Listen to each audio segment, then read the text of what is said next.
What's going on, everybody? Welcome back to another episode of the Courtside Podcast.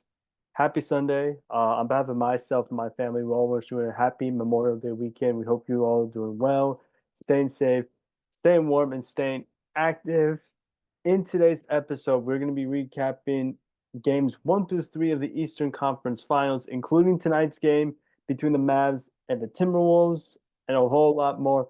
But before we get started, one, make sure y'all hit that subscribe button, turn that post notification bell, like this video, and comment down below if the series are over or you could see it going into another game or so.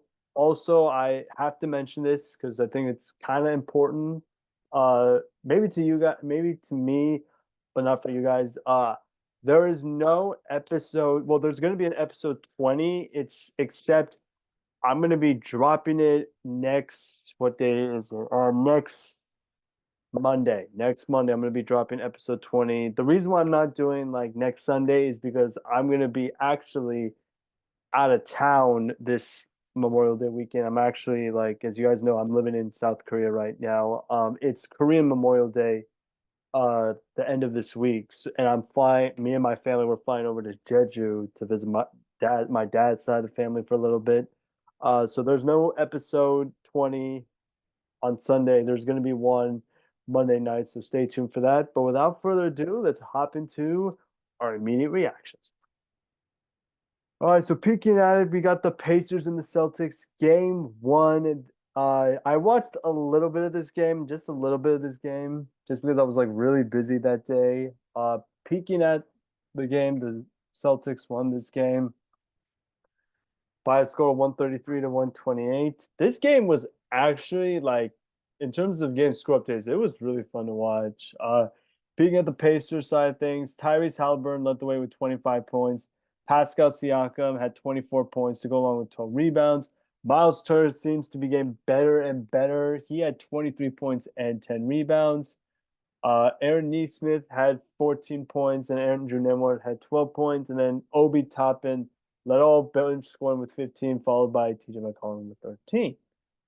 Peeking at the Celtics side of things, I mean, it was like an absolute dominant performance from the stars. Jayson Tatum had 36 points. He shot 12 of 26 from the field, 2 of 8 from three. Um, Drew Holiday had 28 points to go for 10 for 16 from the field, 4 of 8 from three, which is crazy.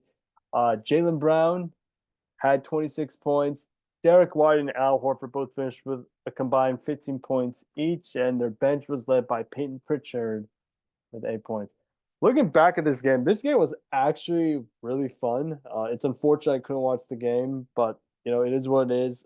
Props to Indiana for putting up a fight, but in the end, quote Stacey King, the color commentator for the Chicago Bulls, once said, "Big time players make big time plays," and Jayson Tatum, Jaylen Brown, they made those big time plays.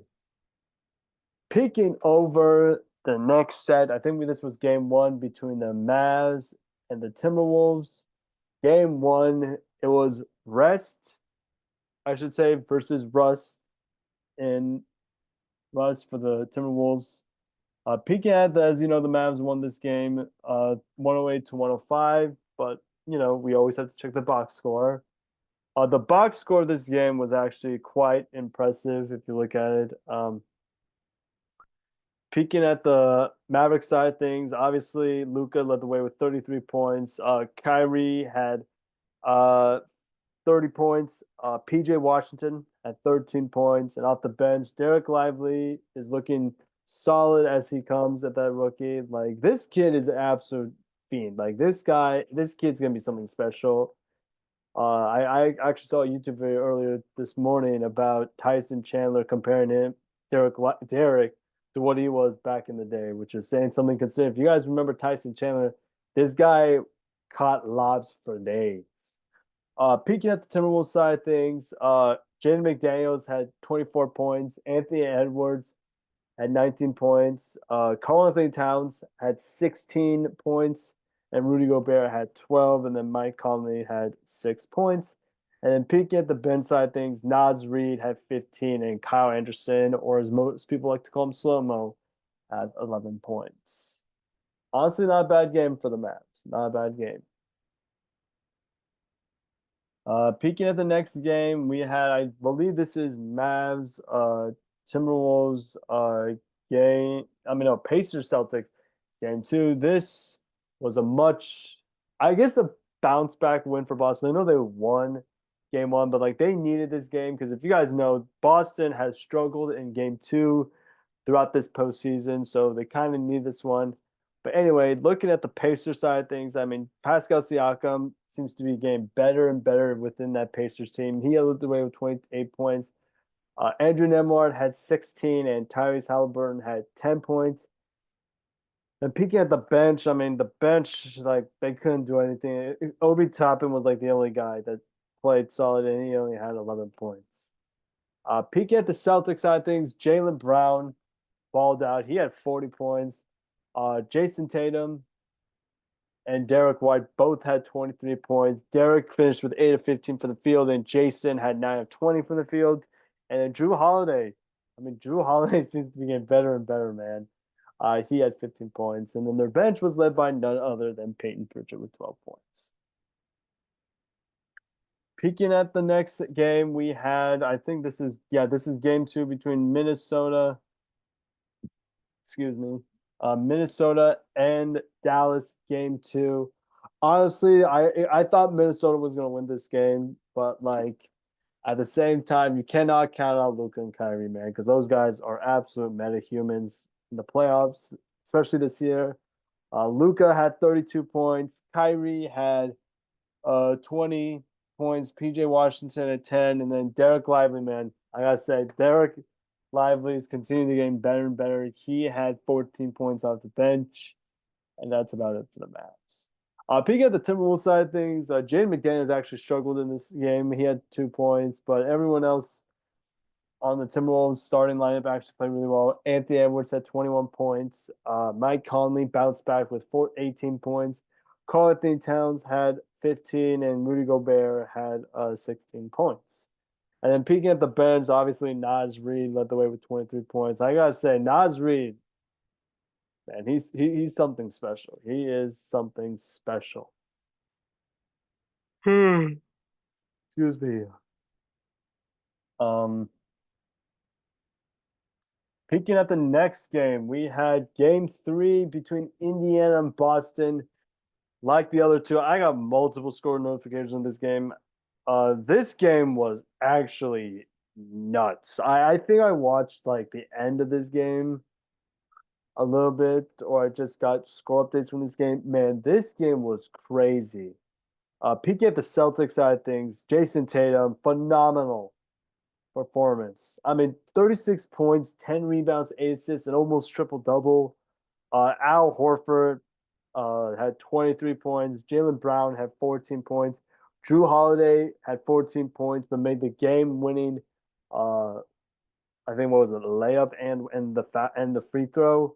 He had 14. Derek White had 13, and their bench wasn't as productive. Peeking at the Pacers side of things, Andrew Nemhard had himself a game. Like I watched the recap of this. Whew, it felt like he could not miss. He had 32 points. Miles Turner and Pascal Siakam each combined for 22 points each, and TJ McConnell had 23 games. Man, this game to me on the Celtics side of things shows why Boston is been the best team all year. Like I feel like Boston, like they fight hard every night. I say that all the time. They fight hard every single night, and tonight they showed why. And the Pacers, like, hey, you gotta give them credit. All right, they put up a fight, but in the end, Boston's just the best team. And obviously, then tonight, we had the next game. We had, I believe this was, oh yeah, this was um, Minnesota and Dallas game three. As you can see here, Dallas won this game. I'm really getting a little bit scared now just because I picked Minnesota to win the series, you know. But anyway, peeking at the Minnesota side of things, Anthony Edwards bounced back kind of with 26 points. Uh, Mike Conley had 16 points. Jaden McDaniels bounced back from a horrendous game two with 15. Karl Anthony excuse me. Karl Anthony Towns had 14 points, but 5 of 18 shooting. And then the Timberwolves bench, Naz Reid had 14, and Kyle Anderson had 10 points. Peek at the Mavs side of things. Kyrie and Luka both went crazy. Both each had 33 points. They actually shot the ball really well, which is hard to believe. Um, Derek Jones Jr. had 11 points. PJ Washington got 16 points. And their bench kind of struggled a little bit. Praying for Derek Lively. In case you guys haven't seen the video, Derek injured his neck, I believe it was. We don't know how severe it is, but keep him in your prayers, because this kid has been going through a lot. But yeah, he led the way at 6 points, but it was mainly just Luka and Kyrie showing. what can you do against this duo, man? Like, this duo is something else. And that is all my game 1 through 3 reactions of the conference semifinals. What did you guys think of it? Which series do you see going to a game 5, Celtics and the Pacers, or the Timberwolves and the Mavs? Let me know in the comment section below. All right, so right before we get into our next topic of things, which is going to be me reacting to the all NBA teams, I want to address something, because I've been saying this a lot lately, particularly I think since the playoffs actually began during the postseason, and that is the slander of Jayson Tatum. And keep in mind when I say this, like, I love Jayson Tatum. I think he's he's a great player. He's a great kid. But what I'm about to do is something. But what I'm about to say, like, particularly word wise, is something that I don't normally say on YouTube. Like, I normally don't swear on YouTube because, like, it's rude. My extended family is watching this. Some of my current family members are watching this right now. But let me just say this, and I mean this with all due respect. Can we stop with the goddamn Jayson Tatum slander? Like, this is starting to get freaking annoying right now. Like, every time I go on ESPN, like when I watch my ESPN news for the day that I tell, like, my brother when he's home from school, like, I can't just say, like, oh, the media, like, ridicule Jayson Tatum today. Like, he's gonna be like, can we talk about something like else? But, like, can we stop with the Jayson Tatum slander? Like, I'm actually serious. All right. Yes, he's been kind of off. He's been kind of weird this postseason. But guess what? When Jayson doesn't ball out, he's getting other people involved. That's why Drew Holiday had a breakout game against India. Why Al Horford seems to be, like, ageless in the playoffs. All right. Why Jaylen Brown seems to be playing well. Derek White has some crazy games. Like, he's getting people involved. All right. And then when he does play well, like he did against Indiana, game 3, I think he had, like, I forgot how many, he had, like, 36 points in that game. He almost had a near triple double. What do I see on my ESPN recommended list? SportsCenter talking about Drew Holiday. And let me just say this. I love Drew Holiday. I thought he was the perfect piece for that Celtics ball club, a shutdown defender that can go up against the best of the best. But guess what? Jayson Tatum balled out. Like, I don't understand why the media gets on Jayson's ass. Like, this kid works hard every single day. All right. And when he doesn't get going, he gets other people involved. Like I said, Jaylen Brown, Al Horford, Derek White. Like, if you saw pretty much all the Celtics games this postseason, and I think it was either game 3 against Miami, I'm not entirely sure it was, but if you exclude that game in particular, Jayson Tatum has had more than 5 assists in all those games.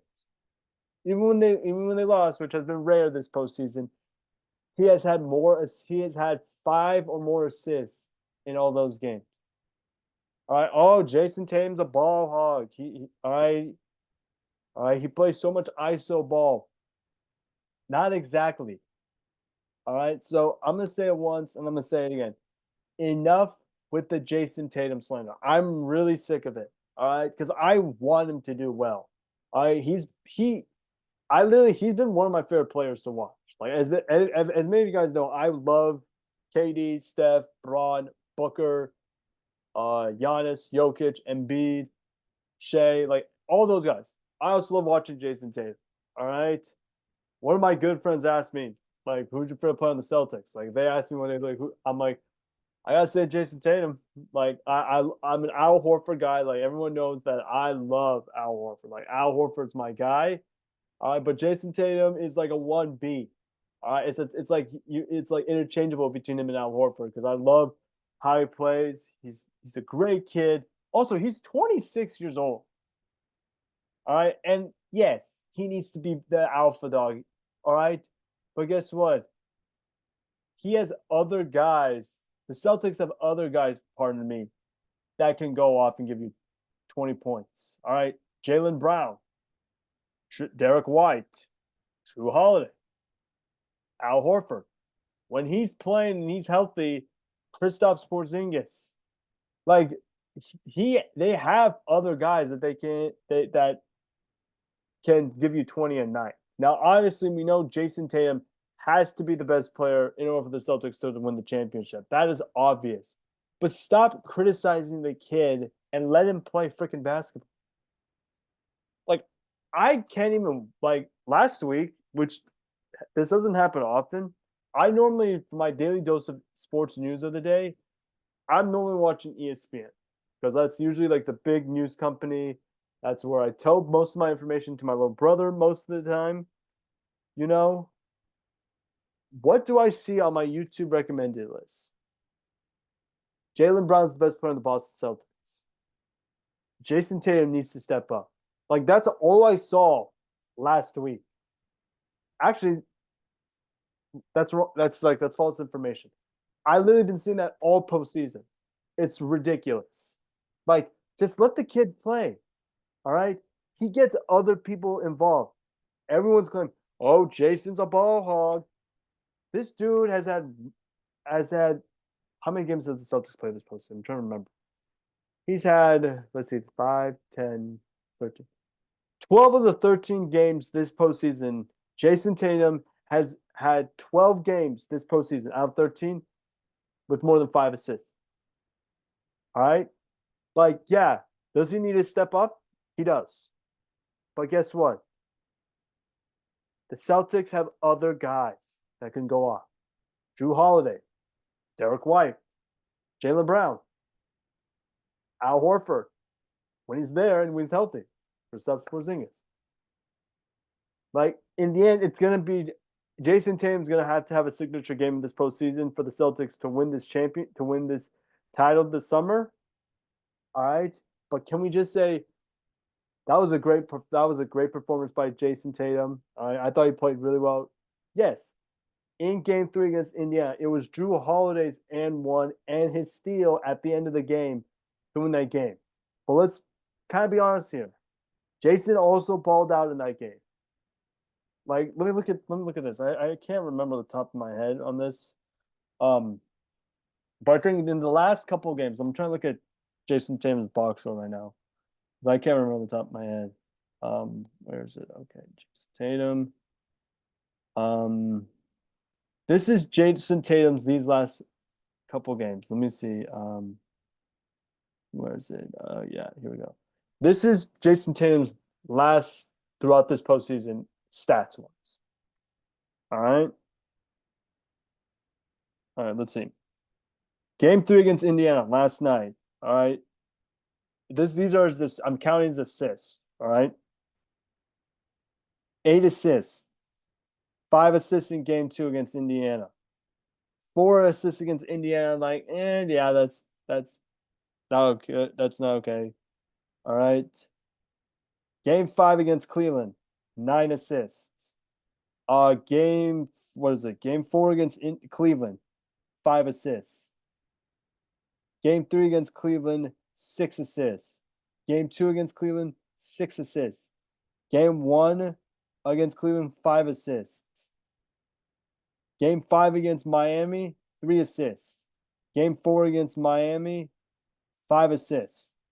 Game 3 against Miami. Yeah, this is game 3. 6 assists. Game 2 against Miami. 3 assists. And game 1 against Miami, he had 10 assists. So what my point is, what is it? Yeah, 3 out of the 13 playoff games the Celtics have played this year, like assist wise, Jayson Tatum has had less than 5 assists. Other than that, he's been passing it, giving it to the open teammate. All right, he's being that unselfish player. So please, I'm gonna say it again. Please stop criticizing. So what did you guys think of that? Should Jayson Tatum be criticized in the media, or should the media just pump the brakes and let the kid just play some damn basketball? Let me know in the comment section below. All right, my next topic in this episode is something that I actually wanted to do, which is react to all NBA first team, second team, and third teams, particularly for like the rookies, the defensive teams, and like for the best players in the world. Now, keep in mind, I do have some like unbiased opinions, so hear me out on some of them. What I'm about to say here. All right, so you don't call me like, oh, you're just being a hater and stuff like that. Hear me out. All right, so let's look at first off. Let's just look at the first game. Let's just look at what is this? I'm trying to find it. All right, so here is the All NBA team. All right, as you many of you guys know, this was released, I think, last week. I can't remember when. I think it was last week. Yeah, all right. So peeking at the first team, we had Shea, Luka, Tatum, Embiid, and Jokic. Like that, I'm perfectly fine with. Like that, I'm perfectly fine with. All right, they like I'd say all 5 of them been playing really well. Like Shea and Luka were runner-ups in MVP. Giannis, to me, although he got bounced early. Like when he was out there, he was super aggressive. And Jayson Tatum seems like he's like the new standard in terms of being the best small forward in this league. And obviously Jokic, best player in the world, 3-time MVP. You know, it is what it is. Peek at the second team. Jalen Brunson. Wait, was this updated? Jalen Brunson led the way. Anthony Edwards had led the way. Kevin Durant, obviously Kawhi Leonard, and then Anthony Davis. Uh, Personally, for me, I would have put who was it? I would have put either Jalen Brown or what's his name, Paul George in the mix, because if you look at it from this perspective, like yes, Kawhi had a seemingly bounce back season this year, but like Kawhi like barely played this postseason. Like this is like I think was this the third straight postseason, I think, where Kawhi has played like more less than like I don't know, like 4 games per se in the playoffs. Or I think he didn't play at all this year. So like I understand why, but in my opinion, like it is what it is. Jalen Brunson, like I mean he deserves it. Like this kid was balling. All right. Like I didn't expect him to be this good. Now, am I willing to say he's a minimum right now? Not necessarily. I have to see like in this aspect. Okay, so bear with me when I say this, you guys. I have to basically see him I have to see him just like I did with CJ Stroud. Like I need to see him do it in year 2. Granted, this is Jalen's what, 3rd year in the league. Yeah, 3rd year with the Knicks. Yeah, I want to see if he can repeat that performance, and then I'll determine if he's a superstar.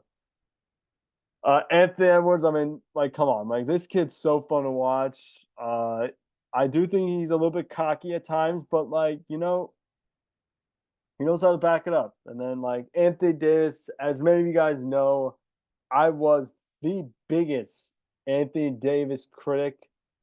All right, like everyone knows that I said that the Lakers are not a title contender if Anthony Davis is playing soft, inconsistent, injury prone.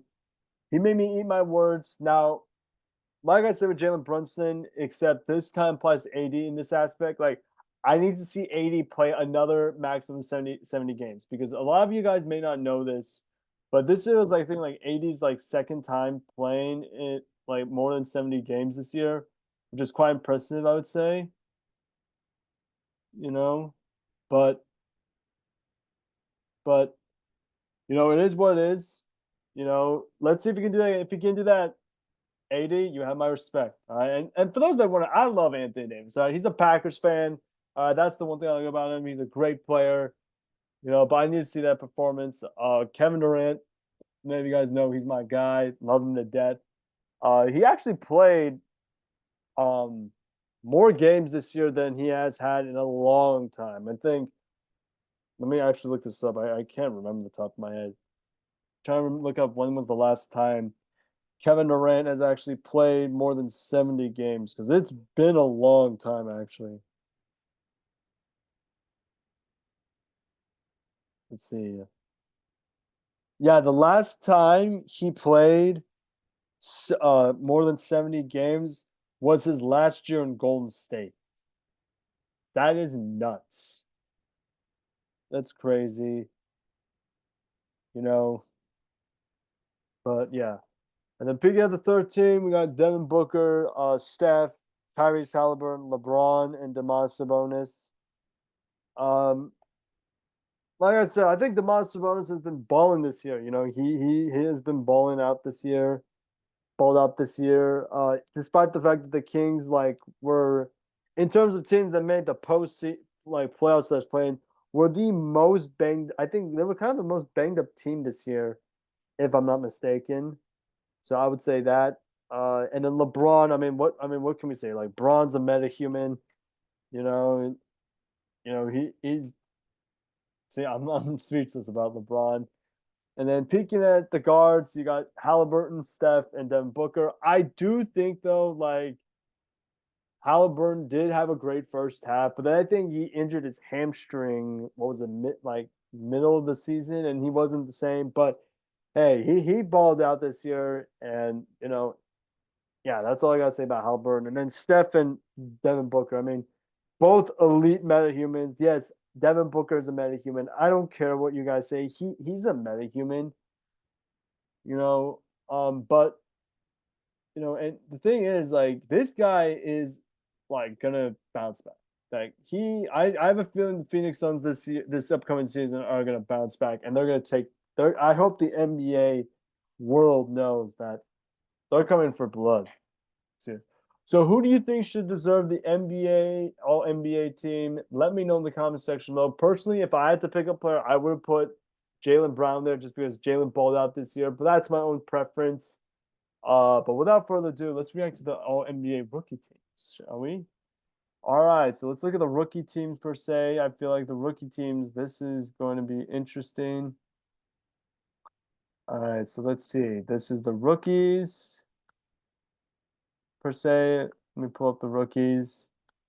Um, Peeking at the first team, we got Victor, Chet, Brandon Miller, Jaime Jaquez, and Brandon Przemski. Victor and Chet, like the way Victor balled out this year, I'm really excited to see what this kid does in the upcoming future. Chet obviously is not a rookie per se because he got injured in his actual rookie season, but nonetheless, he balled out this year, even though he was kind of the third wheel. Brandon Miller, like I think Brandon Miller this year was a sneaky dark horse, like rookie of the year candidate, just because like he actually, I think I saw a video on YouTube a couple months ago where he actually was balling out. So yeah, and then Jaime Jaquez, I mean that kid is something special. Like I didn't get a chance to watch a ton of Miami Heat, but but what I've been seeing from this kid is that he is really special. And then Pods. Watched a little bit in Golden State actually. Like he's a baller, man. He's a baller. And peeking at the second team, we had Derek Lively, Amen Thompson, Keontae George, Casey Wallace, and then Gigi Jackson. Personally, I'm fine with guys like Gigi Jackson, Derek Lively, but I want to know where Scoot Henderson is. Like, like I thought Scoot played. I think he was pretty solid. Granted he was replacing an all timer in Damian Lillard, but I thought he played really well. Like obviously there's some things he has to fix, but hey, you know, it is what it is. That's all I gotta say. But other than that, these look very solid to me. Especially seeing Derek Lively there is all right. I'm happy for the kid. I think he's gonna ball up this year. What is this? But yeah. Oh wow, that's Yeah, Scoot Henderson was there. So yeah, this is based on CBS Sports, by the way. You know, just want to let you know that. So what do you guys think? Who should have made it to the NBL rookie team? Personally, like I said, I would put Scoot there just because I saw. I think Scoot is going to be a great player in this league, and like everyone I've heard, like in the media businesses per se, says that and I know it sounds really weird, but like hear me out. Like in an alternate universe where there's no Wemby in the 2023 draft, like Scoot would have gotten number one. You know, but hey, it is what it is. All right, and peeking at the final thing, yeah, this one I had a hard time looking at this one, say, just because I wasn't happy with it. But anyway, so let's see. So peeking at the NBA All Defensive Team, this one I actually have a lot to say, a little bit more than the rookie and the All NBA players say. But peeking at the first team, you got Bam, AD, Rudy Gobert, Herb Jones, and Victor Wembanyama. What's really crazy is that pretty much four out of these five guys are all like centers. Like Wemby's a center, Bam is a center, AD is a center, Gobert is a center. Like Herb's the only like non-center in that list. But like, you know, is like I mean, Bam it is what it is. Like Bam is like one of those bigs that can guard like 1 through 5, like they can actually guard 1 through 5. AD, Rudy, and Vic, AD and Rudy, one of the best like defenders in this league when healthy and they're playing well. You know, Wemby. It seems like Wemby is like getting better and better. You know, I think he had a game this year where he had like 10 blocks. Like I've been watching the NBA since I started elementary school, so I was like what 4 maybe when this 4 maybe 5. I've never seen a game where a player like had 10 blocks in a game. That's impressive. Peeking at the second team, we got practically like these were like all 4 out of the like the first team in this aspect were like 4 or 5 of them were all centers. This one, on the other hand, had all guards, which is crazy. Alex Caruso, Drew Holiday, Jaden McDaniels, Jalen Suggs, and Derek White led the way. Alex Caruso to me is probably in my opinion, and I know people are gonna say he's what do you mean he's underrated? He's like he's recognized, but to me, like he's probably one of the most underrated shutdown defenders in this league. Obviously, Drew, like the pure definition of a like shutdown defender. Like this guy is like, yeah, he's a shutdown defender. Jaden McDaniel is one of the best 3-and-D wings in the NBA right now. And I think, you know, I think Jalen Suggs, in my personal opinion, and not because they're black and they're Christian. Yeah, Jalen is Christian for those that didn't know.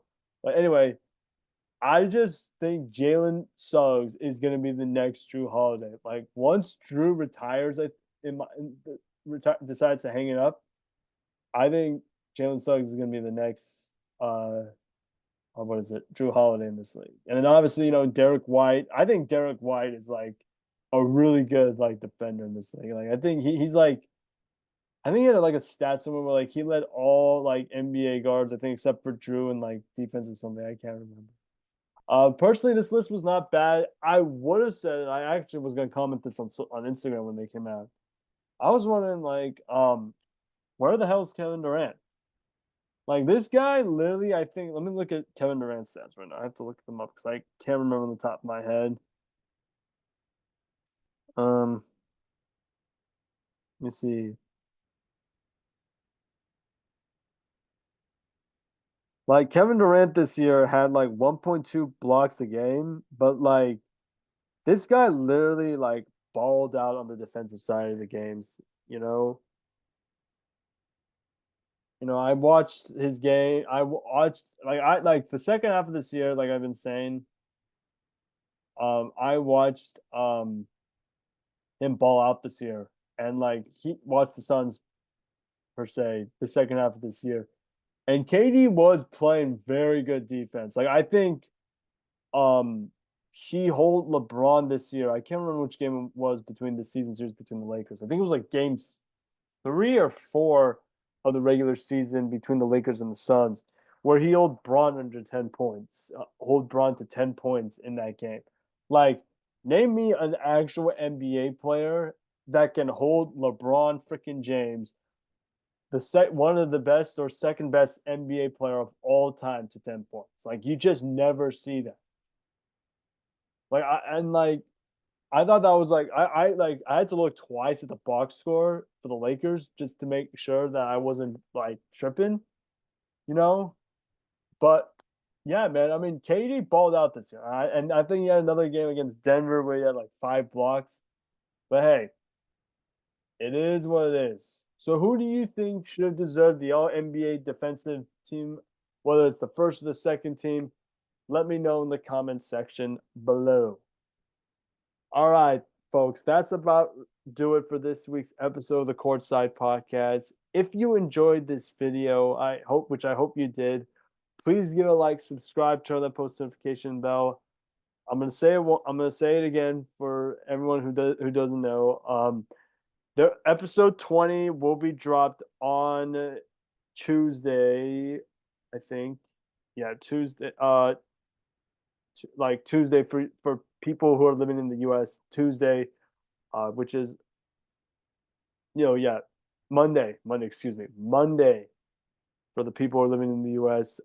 Tuesday, I'm gonna be like making a video just because I'm gonna be out of town for a couple days. I think I'm trying to remember how long I'm gone. I think I'm leaving actually Friday. As you guys know, I don't post on Friday, but I'm leaving Friday and I don't come back until like Monday night until Sunday night, and it's like really late at night, so I won't have time to record. But I will post episode 20 the following day. Don't worry, I'll post it.